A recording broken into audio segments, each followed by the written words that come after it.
এইভাবে ইকোনমি চলে নাকি?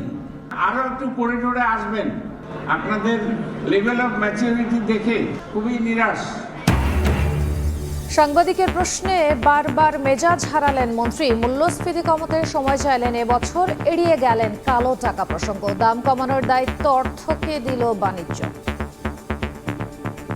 ইনফ্লেশন তো আমরা বলেছি এই বছরের শেষের দিকে এই কমতে শুরু করবে। বাজেটের আকার আমরা কিন্তু অনেক কমিয়ে রেখেছি, যাতে করে এই কোনো প্রেশার না পড়ে। ইনফ্লেশনে কিছু মনিটারি এবং ফিসক্যাল পলিসির মেজার নেওয়া হয়, যেটা অর্থ মন্ত্রণালয় থেকে নেওয়া হয় এবং বাস্তবায়ন করা হয়। ব্ল্যাক ইকোনমির সাইজ ক্যালকুলেট করতে হলে অন্য কোনো প্রতিষ্ঠান করতে পারে। এনবিআর এর এই ব্ল্যাক ইকোনমির সাইজ ক্যালকুলেট করার এখতিয়ার নেই।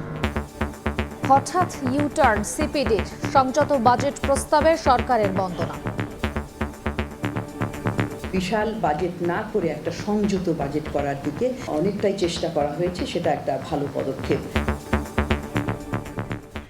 দেখছিলেন প্রধান শিরোনাম। সন্ধ্যার সময়ের সঙ্গে আজকে আমি খান তাজনীন আহসান। এবার অন্যান্য শীর্ষ সংবাদ। বাজেটে মানুষের মৌলিক অধিকার নিশ্চিতে নজর দিয়েছে সরকার। 6 দফা দিবসের আলোচনা সভায় প্রধানমন্ত্রী। অপ্রদর্শিত অর্থ উদ্ধারেই কালো টাকা সাদা করার সুযোগ রাখা হয়েছে। রাজধানীর পশুর হাটে থাকবে জাল টাকা শনাক্তের মেশিন। সাদা পোশাকে টহল দেবে গোয়েন্দা। কোরবানি ঘিরে কয়েক স্তরের নিরাপত্তা বলয়ের পরিকল্পনা ডিএমপির। এবার বোমা ফাটালেন রাহুল গান্ধী। মোদি অমিতের বিরুদ্ধে শেয়ার বাজার থেকে 30 লাখ কোটি রুপি হাতানোর অভিযোগ।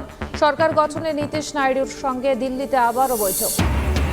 এবং বিশ্বকাপে বাংলাদেশের সামনে কাল শ্রীলঙ্কা। ম্যাচের আগের দিন হেড কোচ সহ বেশিরভাগেরই হোটেল বিলাস।